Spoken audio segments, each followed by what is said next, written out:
Eagle fans, it's EaglefanKarl. This is going to be my combination reaction video and prediction video for the Ravens game on Sunday and the Giants game Thursday night. Since we're on a short week, just decided to do one video and put it all together. Let's start with talk about the Ravens game. I'm not big on claiming moral victories because we lost the game, but it was a welcome sight to see a lot of the things that we saw in that game. I think the team really played well. We came up short again, but ultimately I think down the road this is a game that we can build off of. Some of the things I especially liked about this game, we stuck with the running game on offense. And that was something that I had said in my prediction video was probably going to be tough to do against this Ravens defense because they were going into the game the top-ranked defense against the run. But we showed that if you stay committed to it, you can run the ball even against a team like the Ravens. So we were able to have a lot of success there with the running game, and that was largely the reason why we were in the game the way we were. And that's especially in contrast to many times what we see when it comes to Doug Peterson in terms of what I've been getting worried about in terms of some of the Andy-esque things that he has been doing, and that was a very un-Andy thing to do. I can think of games where there was poor weather, hard wind, and all that kind of stuff like what we had on Sunday, and Andy would still throw the ball. But Doug, I think, recognized a couple of things. Number one, he was playing with a sort of a depleted offense, and the weather conditions were not good. So he had to stick to that running game, and he did that, and we were able to have some success on the ground. The other real encouraging thing I took out of this game was the fact that we finally had a late game drive that ended well. Before this game, there had been, I think, 5 games that we had the ball late in the game with a chance to tie or go ahead with either a touchdown or a field goal, and we didn't come through. Those games were the Detroit game, the first Washington game in Washington, the Dallas game, the previous Giants game, and the next Redskins game, the game at home just a couple weeks ago. So in all those instances, we had the ball late in the game where we could have done something, and we ended up coming up short. So I think that this was a huge step forward, that we actually had a late game drive that had success, at least sort of had success. And that leads obviously to the big topic of conversation after Sunday's game, and that's Doug Peterson's decision to go for 2 points at the end of the game instead of kicking the extra point and forcing overtime. The way I looked at it is this. At the time, I said go for 2, so I'm going to stick with that. I think some of the people that you've heard being critical of the decision, they're sort of results-oriented. They're looking now at the fact that he didn't make it, but they probably weren't being as critical of the decision right before the play. But as the way I looked at it, we were a long shot to make the playoffs. I mean, literally, the amount of things that had to happen for us to make the playoffs was ridiculous. So basically, we were out of playoff contention. So we really had nothing to lose in this game. So I'd rather just try and go for the win. You're going to be going into a short week, so your team's already quite banged up. Why extend the game even further, possibly risking another injury? Just go ahead, try to win the game there, show some faith in your offense that they can get it done. We had already converted on a 2-point conversion earlier in the game, so there's no reason why I don't think you should just go for 2 there. I know there's been a lot of discussion about Ryan Matthews not being in the game at the end, and instead they played Marshall, the rookie.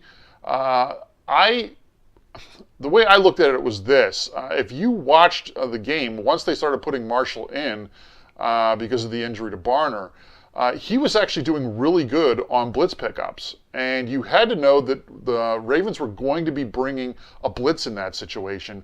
So having Marshall in there is a way that they could sort of negate some of that if he was doing really well at picking up the blitzes. So I think that was sort of in Doug's mind, and he wasn't really going to try and run the ball anyway, so why try and fool the defense? Because I don't think you're going to fool the defense in that situation anyway.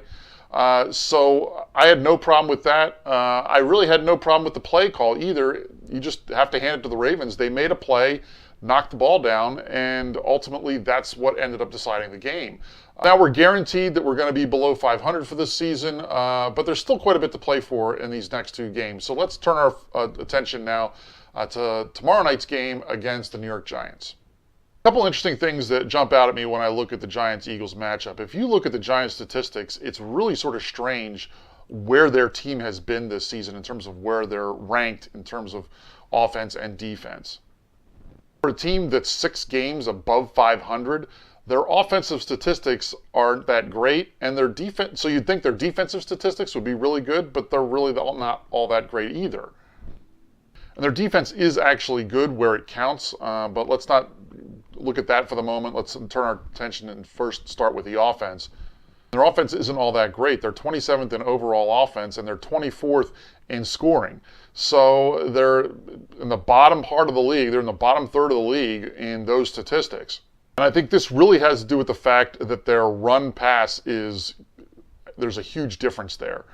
They're 30th in rushing offense, and they're 17th in passing offense. So they pass the ball a lot more than they run it.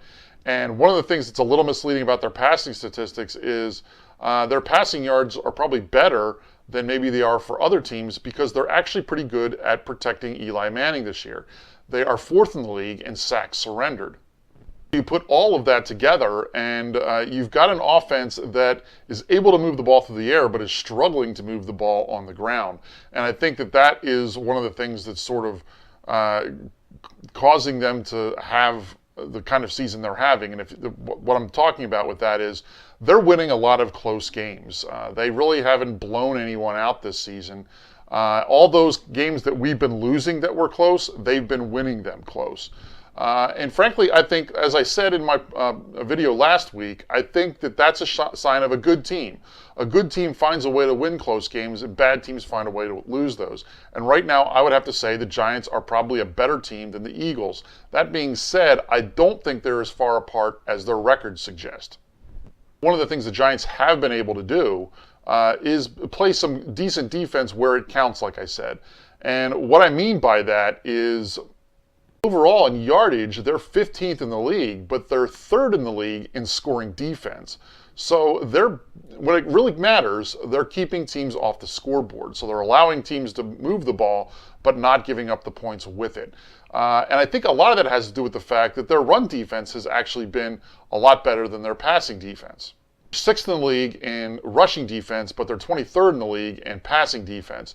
I think that really helps them when you get into a situation in terms of scoring. When you're limiting them in the red zone in their rushing game, it's really sort of hampers them, and as a result, it makes it much more difficult to score in the red zone, and many times you end up settling for field goals instead of touchdowns. So that's one of the things that I think has helped the Giants this year in terms of their scoring and how they've ended up winning games. The thing that sort of is bizarre when you're looking at the Giants in terms of their defense is they have ended up they're giving up passing yards. They're 23rd in the league in passing yardage, like I said, but they're 2nd in the league in opponent's quarterback rating. So, and the reason that is because they're also 2nd in the league in completion percentages for opposing teams' quarterbacks. So they're not allowing teams to complete a lot of passes. Like they're really getting it back with the pass rush because they're sort of middle of the pack when it comes to sacks. They're 14th in the league in sacks. Ironically, that's also where the Eagles are. Both teams have 31 sacks this season. So that sort of ends up, it's not that they're necessarily getting a pass rush. It's just the teams aren't completing the ball as well against their secondary. Compounding all of that tomorrow night, the Giants are going to be without their 2nd leading pass rusher. Jason Pierre-Paul is going to be out of the game. And aside from him, there's only one other guy that has over 5 sacks on this team. So I think it's going to make our job a lot easier in terms of protecting Carson Wentz and giving him time to throw the ball, which has been really important this season. When he has had time to throw the ball, he has had good games. And if you really look at the anatomy of this season for us, I think it comes down to, as a matter of fact, one player, and that is as soon as Lane Johnson went out, our offense really started to struggle. And that started the problems that we started having on the offensive line. Now, along with that, we had injuries as well. So we ended up playing guys that weren't starters on the offensive line as a result. Look at the team right now. With Lane Johnson coming back, if he's able to perform up to the level that he was before he went out, and that's a big if, but if he's able to do that, I think that could really change things for us and make things very different. because of that, I actually like the Eagles in this game. These short weeks, when they're playing the Thursday night games, usually favor the home teams anyway. The Eagles have been playing better as of late. The Giants sort of are in a sort of a weird situation in terms of their playoff standings. They'd have to win out, and the Cowboys would have to lose out for them to win the division. And ironically, then they would be the #1 seed in the NFC. If they lose one game and the Cowboys win one game, then the Cowboys will clinch the division, and the Giants will end up being the 5 seed. So both the Cowboys and Giants are sort of in a weird situation where they're either going to be the top seed in the NFC or they're going to be the 5 seed in the NFC, which is a very different path as it relates to the playoffs. So, but a lot has to go right for the Giants to be able to get to that point. So I'm not going to say that they're not playing for anything, but I think it's going to be really hard for them to, I think realistically, for them to think that they have a shot at getting to the top seed. One of the things to consider in terms of this game, and it's also a big caveat on this whole thing, is turnovers. And if you look at the turnovers in terms of this season, the Eagles have the edge in turnovers versus the Giants. The Eagles are a positive in turnovers, and the Giants are a negative in turnovers in terms of turnover differential for the season. So the Eagles have been doing a better job at protecting the ball and getting takeaways than the Giants have. Now, all that said, if you recall, the thing that really lost that game for us when we played them earlier up in North Jersey was the fact that we got off to a horrible start with Carson Wentz throwing 2 interceptions, which the Giants took in for touchdowns, and before we knew it, we were down 14-0. We ended up coming back and making it a closer game, but ultimately I think that really put us in a hole that was hard for us to get out of. As a result, I really think it's imperative for us to do everything we can to make sure we're not giving turnovers. Carson Wentz is going to have to be smart with the ball.